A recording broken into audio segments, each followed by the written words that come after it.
Olá a todos, o propósito desse vídeo é explicar a desassociação.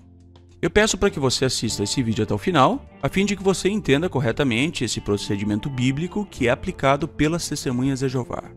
A primeira questão a ser tratada aqui é quanto se a desassociação é bíblica ou não.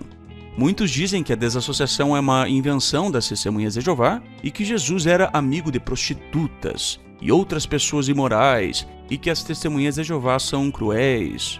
Mas será que os protestantes, que são os maiores críticos das Testemunhas de Jeová nesse assunto, conhecem o que os teólogos protestantes dizem sobre a desassociação? O que diz a literatura protestante sobre isso? Então eu vou ler a primeira carta aos Coríntios, capítulo 5, versículo 11, e depois eu vou citar o que os eruditos protestantes dizem sobre essa passagem. A passagem diz: Eu lhes escrevo agora que parem de ter convivência com qualquer um que se chame irmão, mas que pratique imoralidade sexual, ou que seja ganancioso, idólatra, injuriador, beberrão ou extorsor. Nem sequer comam com tal homem. Pois o que eu tenho a ver com o julgamento dos de fora? Não são vocês que julgam os de dentro, ao passo que Deus julga os de fora? Removam do meio de vocês a pessoa má.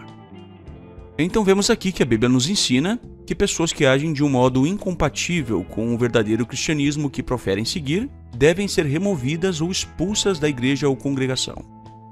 Muitos tentam achar brechas nessa ordem apostólica tão clara, mas para resolver de vez o assunto, eu vou apresentar aqui a vocês o que os eruditos protestantes comentam sobre essa ordem apostólica.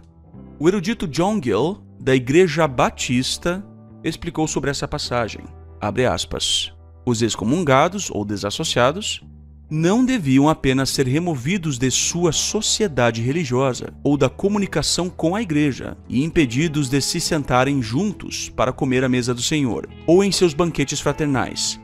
Preste atenção agora, mas também lhes deviam ser negadas a conversa civil e a intimidade com eles. Fecha aspas.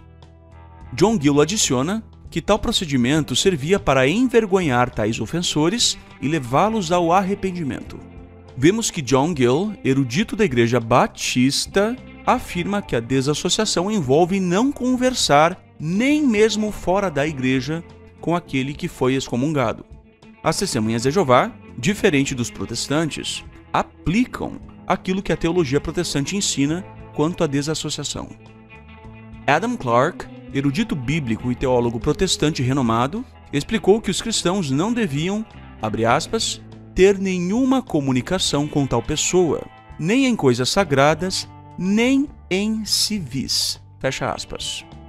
Ou seja, Adam Clarke, teólogo protestante, ensina basicamente a mesma coisa que as Testemunhas de Jeová ensinam e praticam quanto à desassociação. Albert Barnes, teólogo protestante também, explicou algo similar. Abre aspas, esta completa separação e afastamento de toda a comunicação eram necessários nesses tempos para proteger a igreja de escândalo e dos relatos injuriosos que circulavam. Fecha aspas. Então, Albert Barnes, teólogo protestante, também ensina que a desassociação deve ocorrer conforme as Testemunhas de Jeová praticam, com completa separação e afastamento de toda a comunicação com o excomungado ou desassociado. Norman Champlin, famoso erudito protestante, explicou que a desassociação requer o término, abre aspas, de qualquer associação social com tal pessoa, como tomar uma refeição com ela, em sua residência, e nem seja tal pessoa convidada para tal coisa na residência de algum crente. Isso segue os passos da exclusão entre os judeus, a qual não envolvia somente a sinagoga, mas também cobria as situações sociais. Fecha aspas. Quem disse isso foi Norman Champlin, erudito protestante. Champlin acrescenta que a desassociação, abre aspas, serve para mostrar ao pecador que a igreja está profundamente preocupada com a questão, fecha aspas, e que o pecado em questão exige medidas drásticas nas palavras de Champlin, e que o crente deve compreender que isso visa ao seu próprio bem. Champlin ainda adiciona, uma disciplina severa pode produzir o bom efeito de fazer o crente errado voltar ao bom senso e, finalmente, ao arrependimento autêntico. Preste atenção à expressão que Champlin usou: disciplina severa. Agora veja que são os eruditos protestantes que estão falando isso. Já bastam essas citações ou vocês ainda querem mais? João Calvino, um dos fundadores, por assim dizer, do protestantismo, ensinou, abre aspas, nenhum crente deve receber o desassociado em termos de intimidade com ele. Caso contrário, a autoridade da igreja seria desprezada. Se cada indivíduo tivesse a liberdade de admitir à sua mesa aqueles que foram excluídos da mesa do Senhor. Participar de comida aqui significa viver juntos ou associar-se às refeições. O que Paulo quer dizer é que, na medida em que está ao nosso alcance, devemos evitar a associação com aqueles com quem a igreja cortou sua comunhão. Fecha aspas.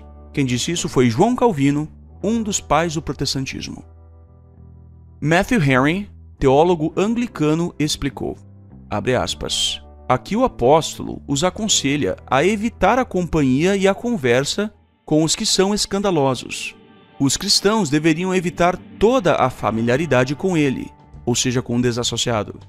Eles não deveriam ter comércio com ele, mas, para que pudessem envergonhá-lo e levá-lo ao arrependimento, deveriam negá-lo e evitá-lo. Quem está dizendo isso é Matthew Henry, teólogo anglicano.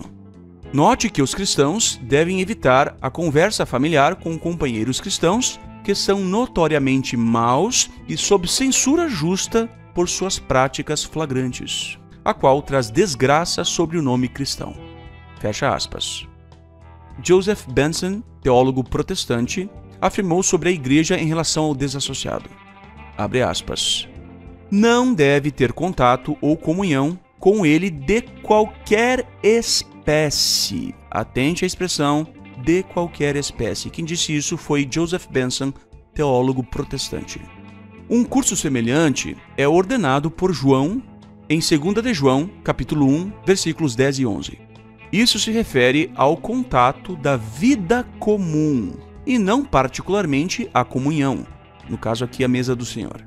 O verdadeiro cristão deveria renegar completamente essa pessoa e não fazer nada que parecesse implicar que a considerava um irmão cristão.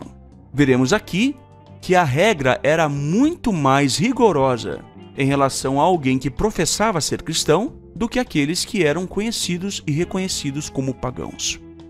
Fecha aspas. E aí, tá suficiente agora? Com base nesses comentários feitos por eruditos protestantes, vemos que existe grande consenso entre tais de que o tratamento a um excomungado ou desassociado inclua o fim de toda comunicação e associação com tal, assim como as testemunhas de Jeová ensinam e praticam.